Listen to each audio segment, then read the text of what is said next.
साथियों नमस्कार। कौन है ये मिडिल क्लास?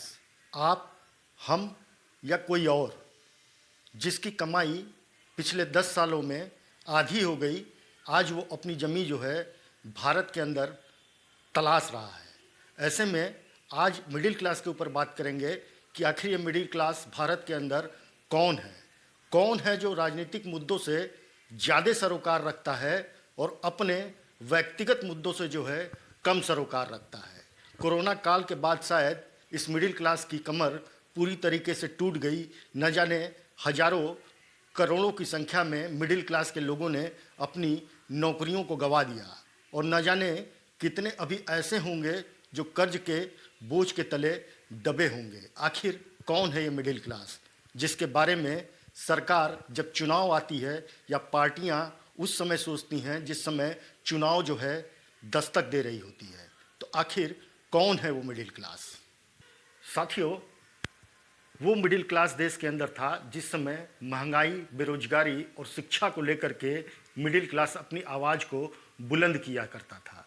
लेकिन 2014 के बाद वही मिडिल क्लास आज जो है इतिहास, धर्म और मुगलों के कब्रों में फंस गया है और कभी वो पक्ष की तरफ से हो जाता है तो कभी विपक्ष की तरफ से हो जाता है। लेकिन शायद मिडिल क्लास अपने धरातल से नीचे चलता चला जा रहा है। अब सवाल ये उठता है कि आखिर इस मिडिल क्लास को अपने जाल में किसने फंसा करके रखा है? वो मिडिल क्लास 2014 के पहले अपने मुद्दों को लेकर के कहीं भी धरने पे बैठ जाया करता था और देश में कहीं भी आंदोलन के लिए तैयार रहा करता था। वही मिडिल क्लास अब 2014 के बाद जो है व्हाट्सएप यूनिवर्सिटी और फेसबुक जैसे सोशल मीडिया पर आ गया और वो मुगलों के कब्र और देश के प्राचीन इतिहास को लेकर के जो है बहस करता है। कभी वो सरकार के पक्ष में चला जाता है, कभी वो भारतीय जनता पार्टी के तरफ चला जाता है, तो कभी वो समाजवादी पार्टी की तरफ चला आता है, तो कभी कांग्रेस के पाले में जाकर के बैठ जाता है। तो आखिर ये मिडिल क्लास है कौन? साथियों, आज का मिडिल क्लास अपने EMI से दूर, घर, बच्चों की महंगी शिक्षा, महंगे इलाज से कोसों दूर होकर के आज इतिहासकार बन बैठा है। ये मिडिल क्लास आज जो है इतिहास की लड़ाइयाँ लड़ रहा है। शायद इस मिडिल क्लास को जो है भारत के अंदर राजनीतिक पार्टियां इसी तरीके के मुद्दों में फंसाए रखना चाहती हैं ताकि बेरोजगारी, शिक्षा और स्वास्थ्य जैसे मुद्दों पे मिडिल क्लास कहीं भी अपनी चर्चा न कर पाए।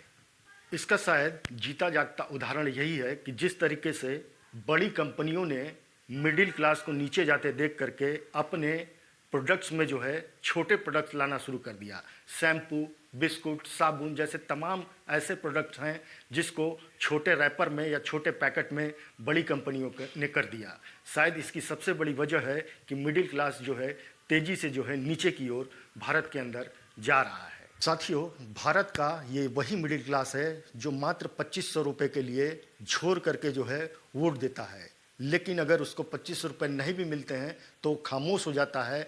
न वो व्हाट्सएप यूनिवर्सिटी में आता है, न फेसबुक की दुनिया में आता है, न तो अपना किसी प्रकार का कोई विरोध दर्ज कराता है।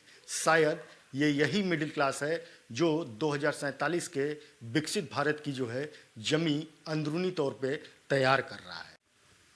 मिडिल क्लास को शायद ये भी नहीं मालूम कि उसकी आधी कमाई पे पुरजोर तरीके से नज़र रखने के लिए देश के अंदर नए नए तरीके के कानून भी बनाए जा रहे हैं। तो पहले आप वित्त मंत्री निर्मला सीतारमण का ये पूरा बयान सुनिए कि उन्होंने मिडिल क्लास को लेकर क्या कहा और उसके बाद की योजनाएं क्या हैं, इनकम टैक्स को लेकर के पूरी प्लानिंग क्या है।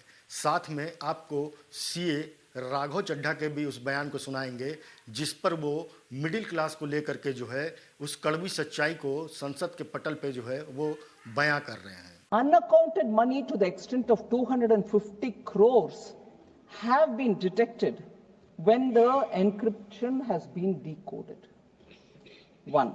Second, evidences which have been seized from WhatsApp messages, particularly crypto assets worth more than 90 crores, and the network of people involved in it have all come out of WhatsApp messages.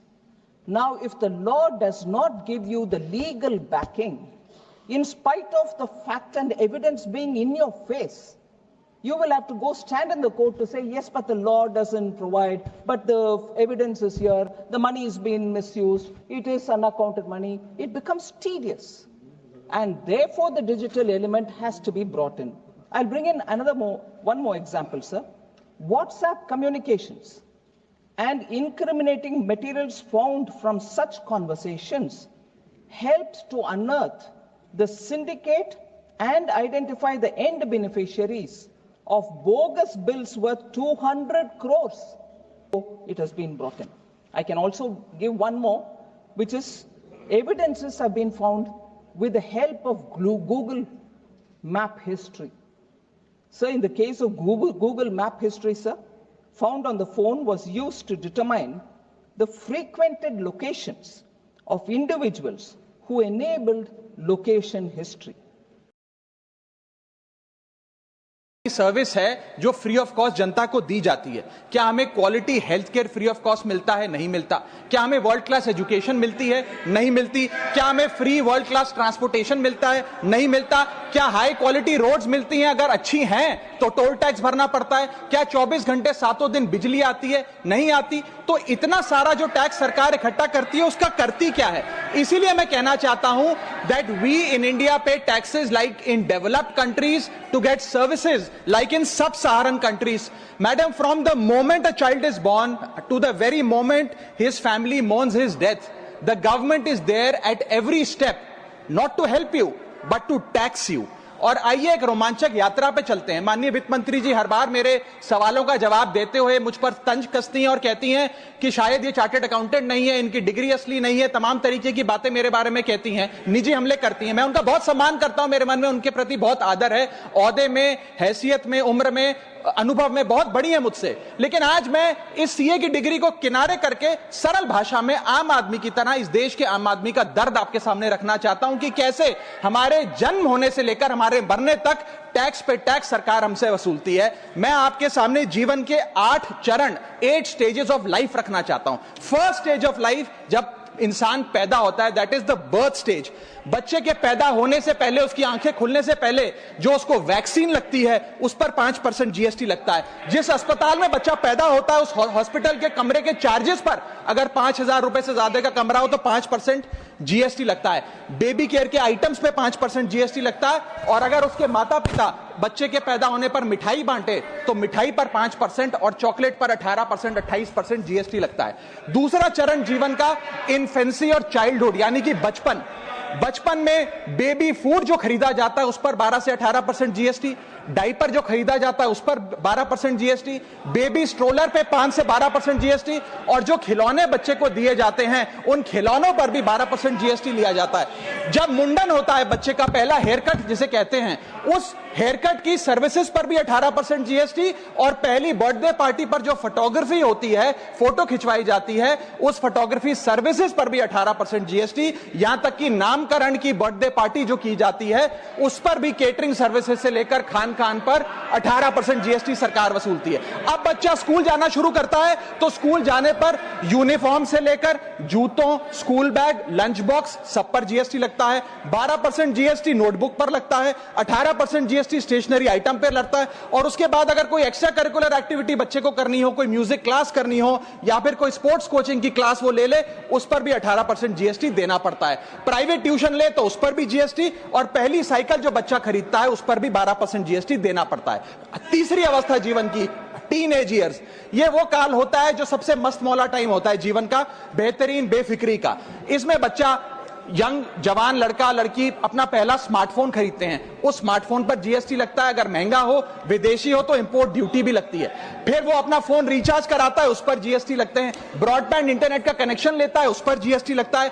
Netflix, Spotify या video game की subscription लेता है, उस पर भी GST देना पड़ता है। और अगर अपने दोस्तों के साथ पिक्चर देखने बाहर जाए तो पिक्चर की टिकट पर जीएसटी, एंटरटेनमेंट टैक्स और पॉपकॉर्न पर भी जीएसटी अब लगने लग गया है। तो तमाम तरीके के सॉल्टेड कैरेमल पॉपकॉर्न पर भी सरकार आपसे जीएसटी वसूलती है। इस बीच जब आप 18 साल के होते हैं और पहली बाइक या पहला स्कूटर खरीदते हैं, उस बाइक और स्कूटर पर आपसे जीएसटी लिया जाता है, व्हीकल इंश्योरेंस पर जीएसटी लिया जाता है, और उसके बाद रजिस्ट्रेशन टैक्स और रोड टैक्स के नाम पर भी पैसा लिया जाता है। जीवन की चौथी अवस्था, fourth stage of life, higher education की। इस हायर एजुकेशन की अवस्था में आप यदि प्राइवेट कॉलेज में पढ़ रहे हैं तो प्राइवेट कॉलेज की ट्यूशन फी पर जीएसटी लगता है। हॉस्टल में रह रहे हैं या पीजी का रेंट भर रहे हैं तो उस पर जीएसटी लगता है। स्टूडेंट लोन की प्रोसेसिंग फी पर जीएसटी लगता है। किताबों से लेकर लैपटॉप तक जीएसटी लगता है। और अगर माता पिता संपन्न हैं और बच्चे को विदेश भेजते हैं पढ़ने के लिए तो फॉरेन रेमिटेंस पर टैक्स कलेक्टेड एट सोर्स सरकार लागू करती है। अब आते हैं पांचवी अवस्था पे, जब वो अपना करियर शुरू करता है। ये वो एज है जिसे मैं golden age of direct taxes कहूंगा। अब ये डायरेक्ट टैक्स के जंजाल में आदमी फंस जाता है इस उम्र में, जब उसकी पहली नौकरी लगती है।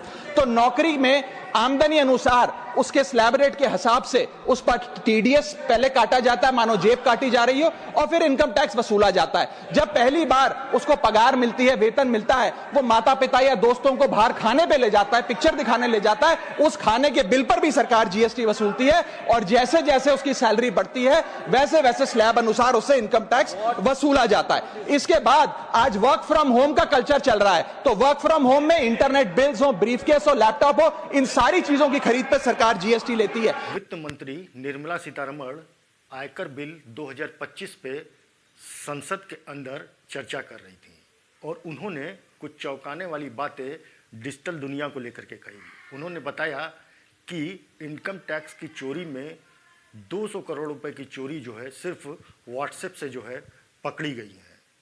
आप समझ सकते हैं कि आने वाले समय में सरकार किस तरीके से जो है डिजिटल दुनिया में जो है इनकम टैक्स की दुनिया को लेकर के जाने वाली है और किस तरीके से इनकम टैक्स अधिकारियों को जो है आने वाले समय में कुछ पावर ऐसे मिल जाएंगे कि जिसमें वो आपके इंस्टाग्राम अकाउंट, ईमेल और साथ में जो है तमाम ऐसे डिजिटल जो भी अकाउंट रहेंगे उस पर वो नज़र रख पाएंगे। साथ में इतना ही नहीं बल्कि गूगल मैप पे भी जो है इनकम टैक्स अधिकारियों की बखूबी नज़र रहेगी कि आप कहाँ जाते हैं, किससे मिलते हैं, क्या काम रहता है, और वो जब मर्जी चाहेंगे तब आपसे सवाल और जवाब कर सकेंगे।